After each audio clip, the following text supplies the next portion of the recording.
Le 3 Heshvan, c'est le jour de la Iloula de notre maître Rav Aouda Yosef, Sroto Tagin Alenu. Sa Iloula tombe toujours entre les parachutes de Noach et Lech Lecha. On va essayer de faire un petit lien donc, avec ces parachutes. Au début de Parashat Noach, la Torah elle dit Noach istadir tamim haya bedorotav et Elohim et alech Noach. La Torah parle de la grandeur de Noach, c'est quelqu'un droit qu'il est parti dans le chemin d'Akadosh Baruch Hu. Rashi sur place, il dit qu'en fait, ce témoignage de la Torah, il était interprété de deux manières différentes. Certains ils disent, à son époque, c'était quelqu'un de très grand.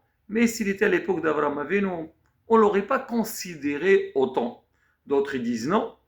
Si déjà dans cette génération, que tout le monde était loin d'Akadosh Baruch Hu, il était grand, il était pieux, alors s'il était à l'époque d'Abraham Avinu, il aurait été vraiment beaucoup plus puissant que ça.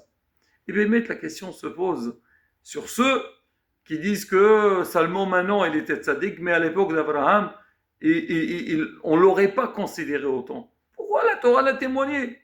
Et plus que ça, pourquoi on a fait un lien avec Abraham Avinu? On aurait pu dire, d'accord, maintenant dans cette génération, c'est quelqu'un de puissant.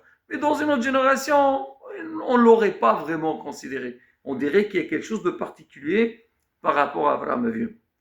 Donc ça, je réponds. Ils disent certes que Noah, c'était un grand tzaddik, et vraiment, il était dans le chemin d'Akadosh Baruch Hu. Mais c'était quoi? Quelque part, on va dire son défaut, c'est qu'il n'a pas fait ce qu'il a fait Abraham Avinu. Qu'est-ce qu'il a fait Abraham Avinu? C'est que la Torah dit Abraham, il a ramené tout le monde vers Akadosh Baruch Hu. Il a ramené les gens vers le bon chemin. Noah, quand il a vu donc la situation, il a pensé qu'à lui. Il ne s'est pas dévoué, il ne s'est pas vraiment beaucoup donné pour ramener les gens vers Akadosh Baruch Hu, ce qu'on appelle aujourd'hui Zikouy Arabim, ramener les gens vers la Torah. Et c'est ça le défaut, quelque part de Noah, c'est qu'en fait, il a pensé qu'à lui-même et pas aux autres. Notre maître Rav Yosef, justement, avec toute sa grandeur dans tous les domaines de la Torah, il a énormément veillé à ramener les gens vers Akadosh Baruch Hu.